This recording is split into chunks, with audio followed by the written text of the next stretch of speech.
Welcome to the 23rd Playground Olympiad from this small village in Shropshire, which narrowly beat out Qatar to host this prestigious event. And we head straight over to the quoit balancing arena for the first final of the day.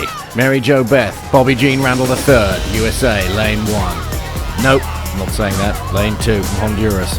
Inga Schmidt, the big German, in 3. Huge runaway favourite Olga Kropotkin from Russia in lane 4. And Carol Sutcliffe from Mexico in 5. What a lineup.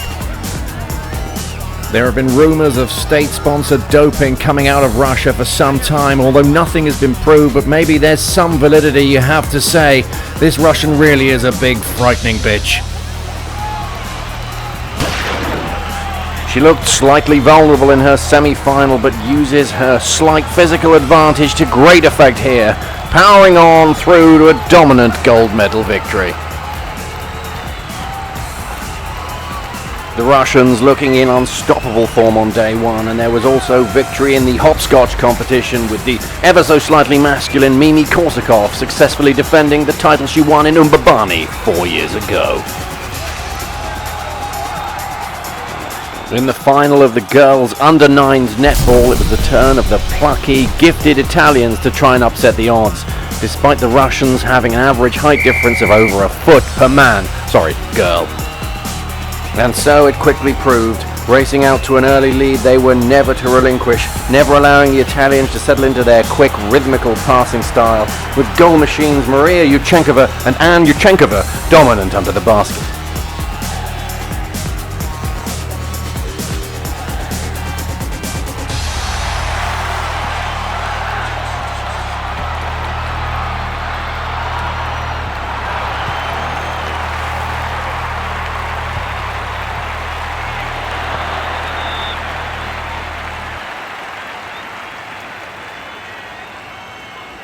The Italians finally found their form to the delight of the crowd with this beautifully taken goal, much to the anger of their opponents, but too little, too late.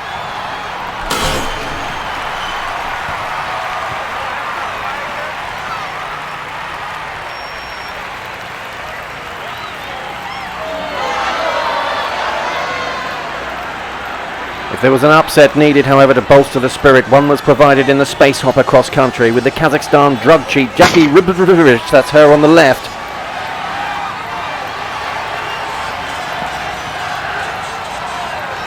A little bit out of sorts right from the start, and despite a desperate attempt down the closing straight to hold off the pack, she had to settle for bronze.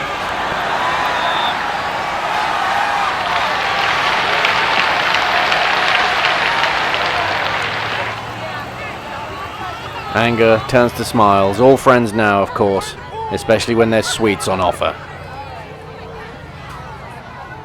A great day for the Russians and their coach Dmitry, although he had significant difficulty in carrying off all the medals they'd won.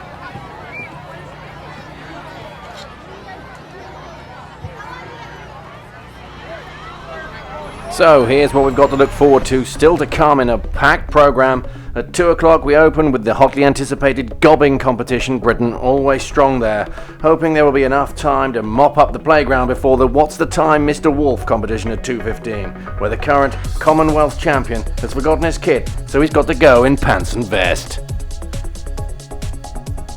After the swearing event, there's the standing about doing nothing looking hard final at 2:45. Some very big names in the world of macho posturing in this one, none of them giving an inch, all of them compensating for something. Twats. At 3:05, can anybody really stop the all-powerful, all-dominant French kiss chase team in their pursuit of yet another Olympic title? Probably not. Saucy buggers. Two countries have always dominated the Top Trumps event. They are, of course, Japan and Chad. Don't miss that final, which is at 3:20. The gun goes, and we are straight into the truancy final.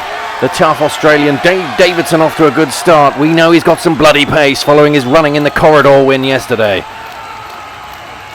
Watch out for the four-time world champion from Slovenia, and here she leads after almost 2 hours on the run from the authorities.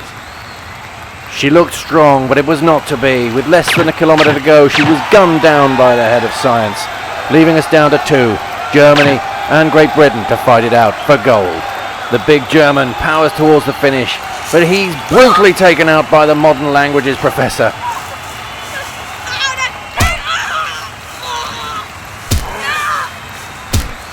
A generally unpopular teacher in the staff room, and it shows. So an unexpected win for Great Britain, and despite their death, the German and the Slovenian good enough for silver and bronze. And many more deaths to look forward to in the final, long-awaited blue-ribboned event, the Playground War.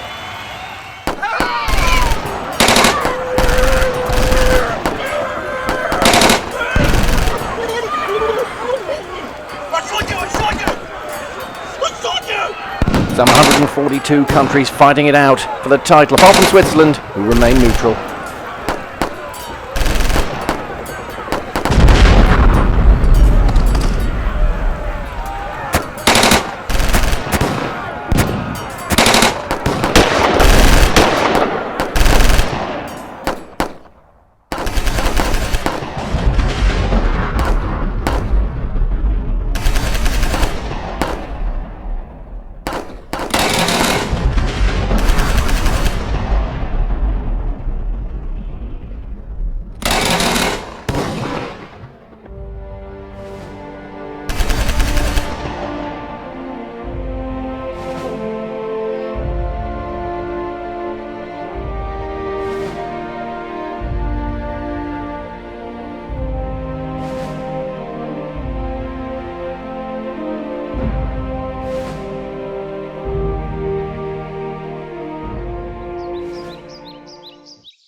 It looked impossible to find a winner, but then suddenly the Americans joined the war late, with better pretend weapons than anybody else, and stormed to gold, which they celebrate in their usual, understated way. Silver to Switzerland. There's a lot to be said for not getting involved. We'll be back in 4 years' time. See you then, unless something dreadful has happened in the meantime. Good night.